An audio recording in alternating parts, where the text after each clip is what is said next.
The city was a restless beast, its concrete arteries pulsing with a clamor of horns, footsteps, and distant sirens.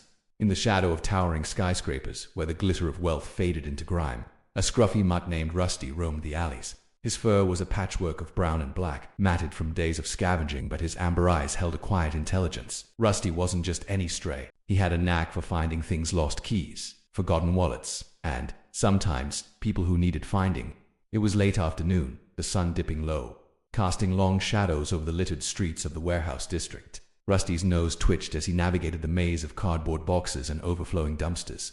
The air smelled of rotting fruit and diesel, but something else caught his attention: a faint, sweet scent, like milk mixed with desperation. His ears perked up and he followed the trail, weaving past rusted pipes and broken crates, until he reached a narrow alley tucked behind an abandoned textile factory. There, crouched beside a pile of discarded plastic bottles, was a girl. She couldn't have been older than 16. Her face smudged with dirt, her hair tangled and tucked under a faded baseball cap. Her clothes were threadbare, a mismatched ensemble of a too large sweater and jeans with holes at the knees. Beside her, nestled in a makeshift sling fashioned from an old scarf, was a baby, no more than a few months old, cooing softly despite the chill in the air. The girl's hands moved quickly, sorting through the trash with practiced efficiency, separating cans from bottles, her fingers trembling slightly from the cold. Rusty tilted his head, watching her. He'd seen plenty of people scavenging: old men with carts, kids darting in and out of alleys, but there was something different about her. Maybe it was the way she hummed softly to the baby, a tune that seemed to hold the world at bay, or the way her eyes darted nervously, as if she expected trouble to emerge from the shadows. Rusty took a cautious step forward, his paws silent on the cracked pavement. The girl didn't notice him at first. She was muttering to herself, her voice low and urgent. "Just a few more cans, Lila," she said, glancing at the baby.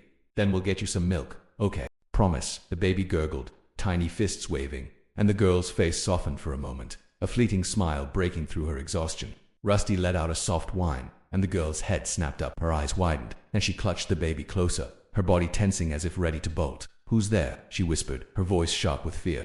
Rusty didn't move. He lowered himself to the ground, tail wagging slowly, trying to look as non-threatening as a scrappy alley dog could.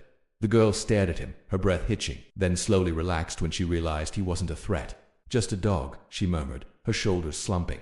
"You scared me, buddy." She reached out a hesitant hand, and Rusty inched closer, letting her pat his head. Her touch was gentle but shaky, and he could feel the cold in her fingers. "You're a stray, huh?" she said, her voice softening. "Like us." Rusty settled beside her, his warmth a small comfort against the biting wind. The girl went back to sorting, but now she talked to him, her words spilling out like she'd been holding them in for too long. "I'm Ellie," she said, glancing at the baby. "This is Lila. We're just trying to get by, you know. It's not so bad, we've got each other." Her tone was light, but there was a weight behind it, a story she wasn't telling. Rusty listened, his ears twitching as she rambled on about the best spots for finding recyclables, the shelters that turned her away because of Lila, the way the city seemed to swallow people whole. "I used to have a place," she said, her voice dropping to a whisper. "Not much, just a room with my mom, but she's gone now, and it's just me and Lila." The baby fussed, and Ellie rocked her gently, her eyes glistening. "I'm doing my best, okay," she said, as if the baby could understand. "I'm gonna make it right for you, I swear." Rusty nudged her hand and she let out a shaky laugh. "You get it, don't you? You're out here surviving too." She dug into her pocket and pulled out half a stale bread roll, breaking off a piece for Rusty. "Here, we share what we got." As the sun sank lower, painting the alley in shades of orange and purple, a shadow fell across the pavement. Rusty's hackles rose, and he let out a low growl. Ellie froze, her hand tightening around a plastic bottle. Footsteps echoed, slow and deliberate, and a figure appeared at the mouth of the alley, a man in a worn jacket, his face half hidden under a hood. "Hey kid," he called, his voice rough but not unkind. "You shouldn't be out here alone. It's not safe." Ellie's jaw tightened, and she stood, clutching Lila to her chest. "We're fine," she said, her voice steady despite the fear in her eyes. "Just leaving." The man took a step closer, and Rusty bared his teeth, his growl deepening. The man stopped, raising his hands. "Easy, mutt. I'm not here to hurt anyone. I see you out here every day. You and the kid, you need help." Ellie's eyes narrowed, suspicion etched into every line of her face. "We don't need charity," she snapped. "We're managing." The man studied her for a moment, then nodded. "Fair enough. But there's a place a few blocks over. Not a shelter, just a community kitchen. They don't ask questions, and they've got formula for the baby. You don't have to stay. Just think about it." He reached into his pocket, and Ellie flinched, but he only pulled out a crumpled flyer and set it on the ground before stepping back. "I'll leave it there. Name's Marcus, by the way. I'm around if you change your mind." He turned and walked away, his footsteps fading into the city's hum. Ellie stared at the flyer, her expression unreadable. Rusty nudged her leg, and she looked down at him, her eyes softening. "What do you think, buddy?" she whispered. "Can we trust him?" The wind picked up, rustling the flyer against the pavement. Ellie hesitated, then bent down and picked it up, smoothing it out. It was simple, printed in black ink. Hope's Kitchen. Food, warmth, no strings attached. An address was scrawled at the bottom, along with a rough sketch of a steaming bowl. Ellie tucked the flyer into her pocket, her fingers lingering on it. "Maybe," she said softly. "Maybe we'll check it out. What do you say, Rusty?" Rusty wagged his tail, his amber eyes bright in the fading light. He didn't know where this path would lead, but he knew one thing. He wasn't leaving Ellie and Lila alone. Not tonight, and maybe not ever. The city kept moving, its heartbeat steady and unrelenting. But in that quiet alley, something had shifted. A bond had formed, fragile but real, between a girl, a baby, and a dog who'd found them in the chaos. And as the stars began to peek through the smog, Ellie took a deep breath, slung her bag of recyclables over her shoulder, and started walking, Rusty trotting faithfully at her side. The city's pulse thrummed through the cracked sidewalks as Ellie, Lila, and Rusty made their way toward the address on the flyer. The streets were alive with the evening crowd, vendors packing up their carts, commuters rushing to catch the last bus, and the occasional street performer strumming a guitar for spare change. Ellie kept her head low, her cap pulled tight, clutching Lila's sling against her chest. Rusty stayed close, his ears swiveling at every sound, his nose twitching as he scanned their surroundings. The flyer had said Hope's Kitchen was only a few blocks away, but to Ellie it felt like a marathon. Every step carried the weight of her doubts. What if it was a scam? What if they asked for ID, or worse, tried to take Lila away? She'd heard stories, kids like her disappearing into the system, separated from their families, but Lila's soft coos and the empty ache in her own stomach pushed her forward. Rusty's steady presence helped. His warm fur brushed against her leg, a quiet reminder that she wasn't alone. The warehouse district gave way to a slightly brighter street, lined with small shops and a flickering neon sign for a laundromat. At the corner, tucked between a pawn shop and a boarded-up storefront, was a brick building with a hand-painted sign, Hope's Kitchen. Warm light spilled from the windows, and the faint smell of fresh bread wafted through the air. Ellie slowed, her heart thudding. Rusty sat at her feet, looking up at her with those steady amber eyes, as if to say, "Go on." She took a deep breath and pushed open the door. A bell jingled softly, and the hum of conversation inside paused for a moment. The room was cozy, not sterile like the shelters she'd avoided. Mismatched tables were scattered across the floor, each covered with a checkered cloth. People of all ages sat together, some laughing, some eating quietly, others cradling steaming mugs. At the far end, a counter was piled high with trays of food, bowls of soup, baskets of rolls, and a stack of apples so shiny they looked like they belonged in a painting. A woman with gray-streaked hair and a flour-dusted apron approached, her smile warm but not pushy.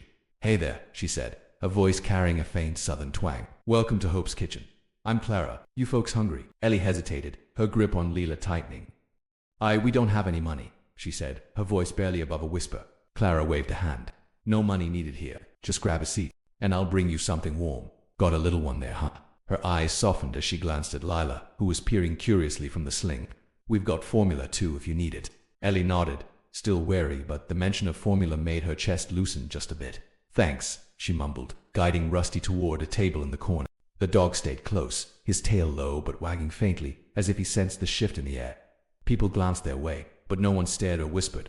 It was strange, Ellie thought, to be in a place where she didn't feel invisible or worse, like a target. Clara returned with a tray, a bowl of vegetable soup, a roll, a cup of apple slices, and a small bottle of formula for Lila. "For your friend, too," she added, setting down a small bowl of plain rice and chicken scraps for Rusty. He sniffed it eagerly but waited, looking at Ellie as if asking permission. She gave him a nod, and he dove in, tail thumping against the floor. As Ellie fed Lila, her eyes wandered around the room. There was a bulletin board on one wall, covered with flyers, job postings, free clothing drives, even a notice about a community art class. A group of kids at a nearby table were giggling over a board game, their plates piled high with food.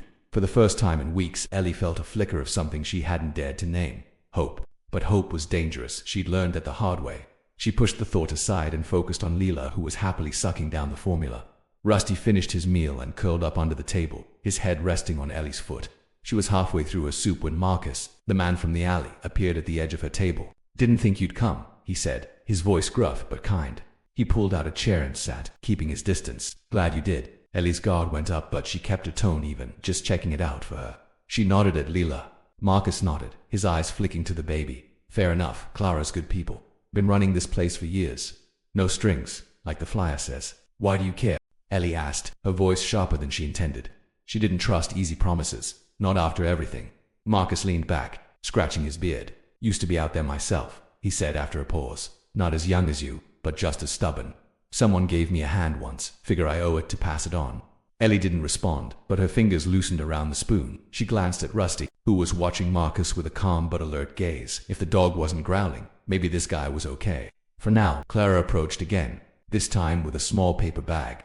Some extra rolls and fruit for the road, she said, setting it on the table. And if you're around tomorrow, we've got a kid's story hour. Might be nice for the little one. Ellie managed a small thanks, her throat tight. She wasn't used to kindness without a catch. As she finished her meal, a plan began to form, not a big one, just a spark. Maybe she'd come back tomorrow. Maybe she'd check out that job board. Maybe, just maybe, she and Lila could find a way to do more than survive. Outside, the city was settling into night, its lights flickering like stars trapped in glass. Ellie adjusted Lila's sling, tucked the paper bag under her arm, and stepped into the cool air. Rusty trotted beside her, his ears perked, ready for whatever came next. The street stretched ahead, full of shadows and possibilities, and for the first time in a long time, Ellie didn't feel quite so alone. The night air wrapped around Ellie like a thin blanket, cool but not biting, as she walked away from Hope's kitchen. Lila was dozing in her sling, lulled by the warmth of the formula and the rhythm of Ellie's steps. Rusty padded alongside, his nails clicking softly on the pavement, his eyes scanning the darkened street. The city's glow cast long shadows, but the weight of the paper bag in Ellie's hand filled with rolls, apples, and a small container of peanut butter from Clara felt like a promise. It wasn't much, but it was enough to keep them going for a day or two. Ellie's mind buzzed with the evening's events, Clara's warm smile, Marcus's quiet sincerity, the way the other people at Hope's kitchen hadn't stared or judged. It was strange, almost unsettling, to be seen without being pitied. She glanced at the flyer still tucked in her pocket, its edges worn from her fidgeting. The address was burned into her memory now, but she wasn't sure if she'd go back. Trust was a luxury she couldn't afford, not with Lila depending on her. She turned down a quieter street, heading toward the abandoned lot where she'd been sleeping the past few nights. It wasn't much. A tarp stretched between two crates, a pile of old blankets scavenged from a thrift store dumpster, but it was hidden from prying eyes. Rusty's ears twitched as they approached, and he let out a low huff, his body tensing. Ellie froze, her hand instinctively cradling Lila's head. "What is it, boy?" she whispered. Rusty's nose pointed toward the lot, where a faint rustling came from the shadows. Ellie's heart raced. She'd learned to trust Rusty's instincts. He'd warned her of trouble before, drunkards stumbling too close, or cops patrolling the alleys. She crouched low, peering into the darkness. The rustling stopped, then started again, followed by a soft, muffled sob. Ellie's first instinct was to run, but something held her back. The sound wasn't threatening, it was small, broken, like someone trying to hide their pain. She glanced at Rusty, who was still alert but not growling. "Stay close," she murmured, inching forward. In the dim light of a distant street, she saw a figure huddled near her makeshift shelter, a boy, maybe 12 or 13, his knees pulled to his chest. His clothes were as ragged as hers, and a tattered backpack sat beside him. He didn't notice her at first, his face buried in his arms. But when Rusty let out a soft whine, the boy's head jerked up, eyes wide with panic. "Don't hurt me," he said, scrambling back against the crate. His voice cracked, and Ellie saw the tear tracks on his dirt-streaked face. "Easy," Ellie said, raising her free hand. "I'm not gonna hurt you. This is my spot, though. What are you doing here?" The boy's eyes darted from Ellie to Rusty to Lila, who stirred slightly in her sleep. I didn't know it was yours," he stammered. "I just needed somewhere to hide for a bit." Ellie's jaw tightened. She didn't want company, didn't want anyone knowing where she and Lila stayed. But the kid looked scared, not dangerous, and there was something in his eyes that reminded her of herself a year ago, when she'd first ended up on the streets. "Hide from what?" she asked, keeping her voice low. The boy hesitated, wiping his nose on his sleeve. "Some guys," he said finally. "They've been following me. Took my stuff a couple days ago. I thought this place was empty." Rusty sniffed the air, then trotted over to the boy, nudging his hand. The boy flinched but didn't pull away, letting Rusty's wet nose brush against his fingers. "He's okay," Ellie said, softening her tone. "That's Rusty. He only likes people who aren't trouble." The boy managed a shaky smile. "I'm Theo," he said. "I'm not trouble, I swear." Ellie studied him for a moment, then sighed and sat down a few feet away, keeping Lila close. "You can't stay here," she said, but her voice lacked conviction. "It's not safe for us either."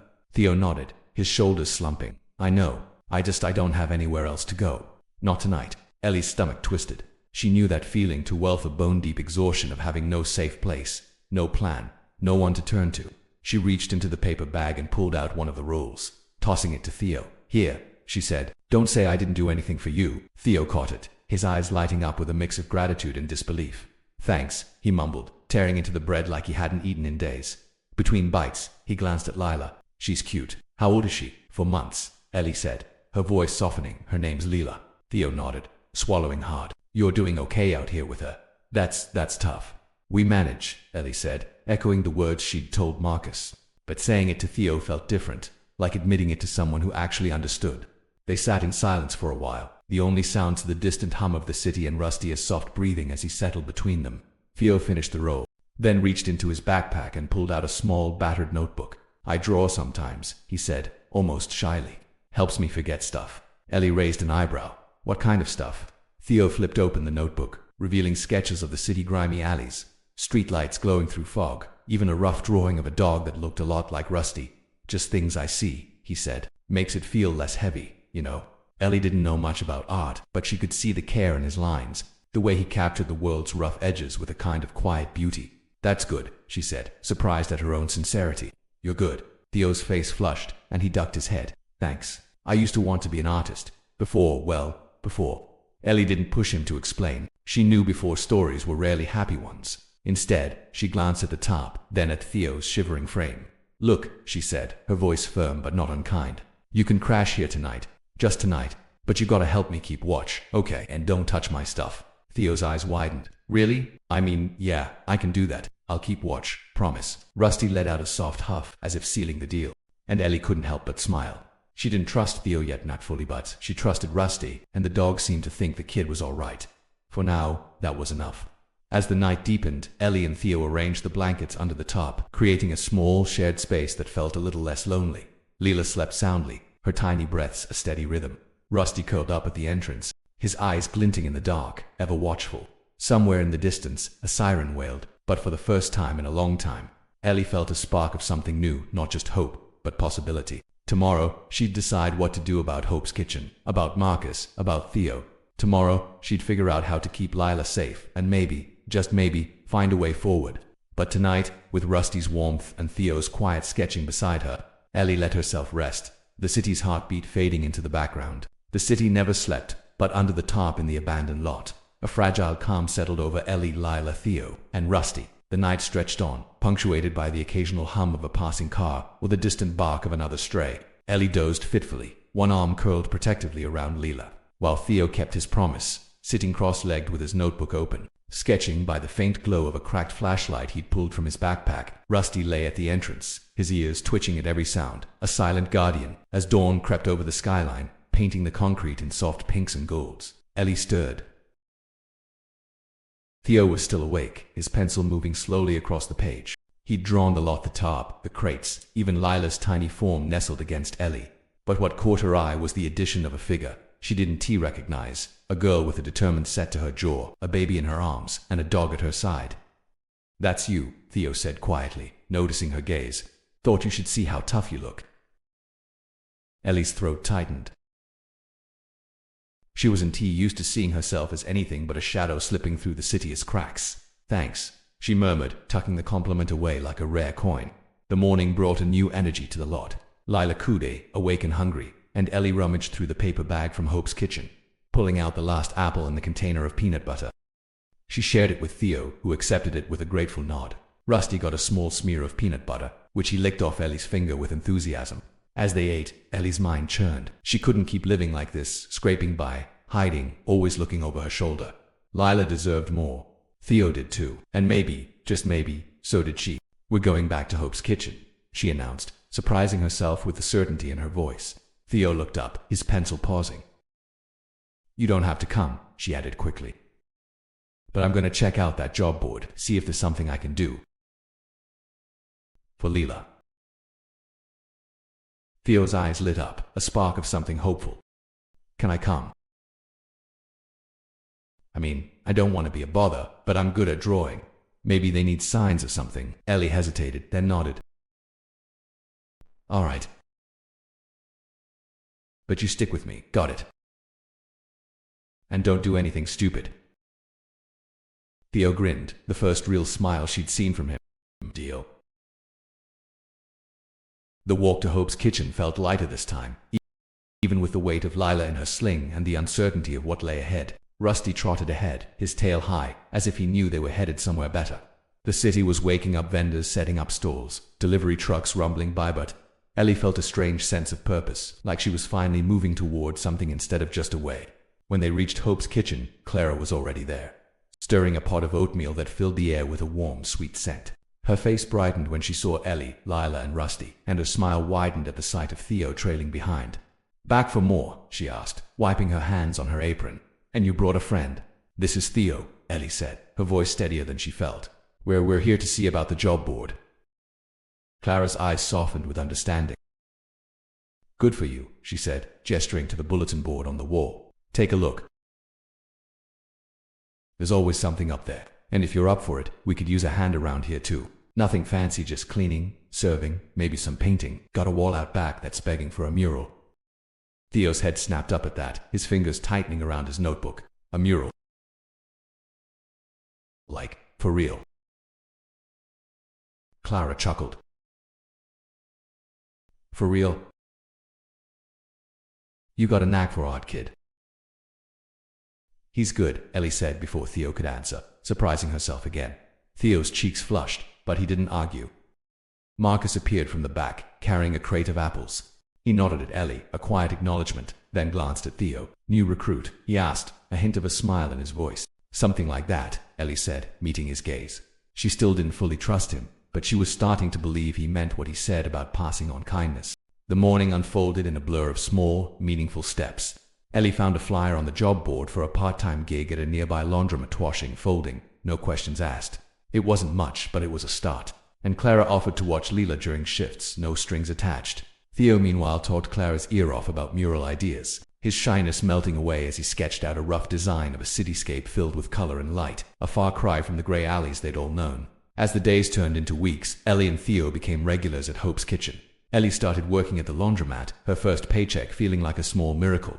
Theo's mural began to take shape on the back wall, drawing curious onlookers who left tips in a jar. Clara set out. Rusty, ever loyal, became the unofficial mascot, greeting visitors with a wagging tail and earning his own bowl of scraps each day. But the real change wasn't in the money or the mural or even the warm meals. It was in the moments between Lee laughing as Lila grabbed at Theo's pencil, Theo teaching Ellie how to sketch a dog's ears just right, Rusty curling up between them at night, his warmth a steady anchor. They were building something, not just a life but a family, pieced together from the city's broken edges.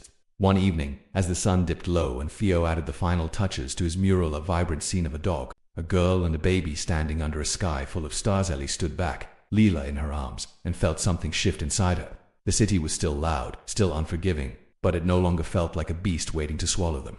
It was a place where they could carve out their own corner, where they could be more than survivors. Rusty barked softly, nudging her leg, and Ellie smiled down at him. "You started this, you know," she whispered. "You found us." Theo looked over, his hands streaked with paint. "What's next?" he asked, his voice full of the same quiet hope that was starting to grow in Ellie. She didn't have all the answers, but for the first time, she believed there were answers to find. "We keep going," she said, her eyes on the mural, on the stars that seemed to shine just for them, together. And so they did, with Rusty leading the way. The city's heartbeat, a rhythm they were learning to dance to, one determined step at a time.